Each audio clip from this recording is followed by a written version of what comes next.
Exposure therapy was probably the hardest. I got the sheet on it my very first night, and I looked at my therapist and I said, I'm not doing this. I said, this is a no from me.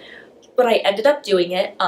For me, I had to go to Nebraska Furniture Mart, which sounds super easy. I know people love that place, but for me, there's so many things to count because my OCD is structured around counting. I have to count things a certain number of times. Everything has to be in an even number.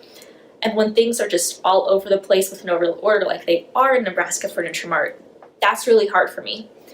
And the last time I went, it was years ago, and I had a panic attack, so I hadn't been in a long time. So finally, near the end of my IOP, my mom took me, and she made me videotape myself and how I was feeling throughout. And I stayed for a full 30 minutes, which was really a big deal for me, but it was still super, super hard.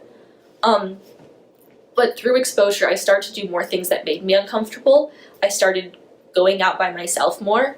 I started just going out with friends more. I tried not to do my OCD tendencies. And just last week, I asked my mom if we could go look for a new bedspread at Nebraska Furniture Mart. So I actually requested to go, and I went, and I stayed for about an hour. And that was a really big change for me. That was awesome. Actually requesting to go to a place I never ever wanted to go was really cool. So exposure therapy is really hard. And it's really challenging when you first see it. You think, I can't do this. That's the first thing that pops into your head, but you really can.